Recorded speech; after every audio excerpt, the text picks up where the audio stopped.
राधे राधे दोस्तों। गर्भ गीता में श्री कृष्ण ने बताया है कि कोई भी प्राणी जन्म लेते समय और गर्भ में रहते समय इतना कष्ट क्यों भोगता है। गर्भ गीता का पाठ करने से हमें अपनी आत्मा को जानने और अपने कर्मों को समझने और अपने जीवन को एक उद्देश्य की दिशा में देखने में सहायक हो सकते हैं। इसके अलावा गर्भवती महिलाओं को भी इस ग्रंथ का पाठ करने की सलाह दी जाती है, क्योंकि यह उनके गर्भस्थ शिशु के उत्तम संस्कार के लिए भी महत्वपूर्ण हो सकता है।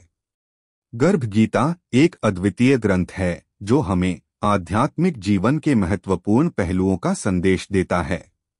यह ग्रंथ महाभारत के भीष्म पर्व के अंतर्गत स्थित है और भगवान श्री कृष्ण ने अर्जुन को महाभारत के कुरुक्षेत्र युद्धभूमि पर उपदेशित किया था। गर्भ गीता में भगवान श्री कृष्ण अर्जुन को कर्म से बने जन्मों की व्याख्या करते हैं और बताते हैं कि किस प्रकार कौन से कर्म करने से आत्मा किस तरह जन्म लेती है। गर्भ गीता में अनेक महत्वपूर्ण विषयों पर चर्चा होती है, जैसे कि जीवन का उद्देश्य, धर्म, कर्म, भक्ति, ज्ञान और मोक्ष। यह ग्रंथ व्यक्तिगत और सामाजिक जीवन के नियमों को समझाने के साथ साथ आध्यात्मिक उन्नति की दिशा में भी मार्गदर्शन करता है। जब अर्जुन ने श्री कृष्ण से पूछा कि माधव, आप मुझे ये बताने की कृपा करें कि प्राणी अपनी मां के गर्भ में किन दोषों के कारण या किन पूर्व कर्मों के कारण आता है और जन्म से पहले वो गर्भ में इतने क्यों कष्ट पाता है। कोई भी प्राणी जन्म और मरण के इस चक्र में क्यों फंसा रहता है। इस सवाल का जवाब देते हुए श्री कृष्ण ने बताया कि मनुष्य या जीव सांसारिक वस्तुओं की कामना तो करता है, परंतु मेरी भक्ति पर ध्यान नहीं देता। इसी कारण वह बार बार और अलग अलग योनियों में आकर जन्म मरण का दुख भोगता है। श्री कृष्ण आगे कहते हैं कि जटा धारण करने या भस्म लगा लेने मात्र से कोई भी प्राणी मेरी कृपा का पात्र नहीं बन जाता, बल्कि मैं ऐसे हृदय वाले प्राणी को मिलता हूँ जो काम, क्रोध, मोह और अहंकार से परे हैं। जो प्राणी काम, क्रोध, मोह और अहंकार के वश में रहता है उसे पुनः किसी न किसी योनि में अवश्य जन्म लेना पड़ता है।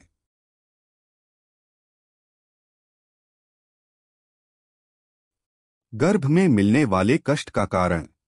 श्री कृष्ण अर्जुन से गर्भ में प्राणियों को मिलने वाले कष्ट के बारे में बताते हुए कहते हैं कि मां के गर्भ में आने के बाद एक आत्मा मांसमज्जा और गंदे खून से घिरा रहता है।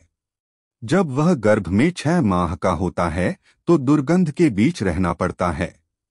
ऐसे में गर्भ में पल रहा प्राणी सोचता है कि आखिर मैंने पूर्वजन्म में ऐसा कौन सा अधर्म किया था जो मुझे इस नरक में आना पड़ा।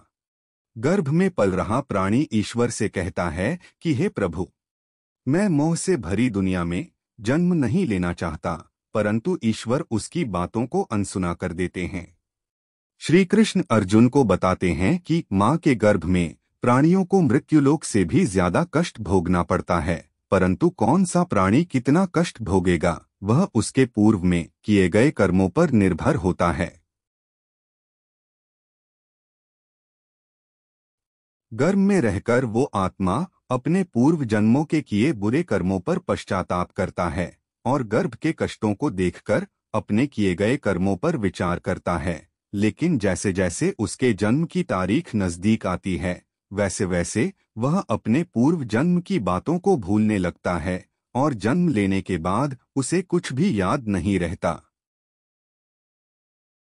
तो दोस्तों, आज की इस वीडियो में श्री कृष्ण के द्वारा बताई गई है सभी बातें आपको कैसी लगी हमें कमेंट बॉक्स में लिखकर जरूर बताइए। चैनल पर नए हो तो चैनल को सब्सक्राइब कर ले और वीडियो को अपने दोस्तों और परिवार वालों को जरूर शेयर करें। जय श्री कृष्णा, राधे राधे।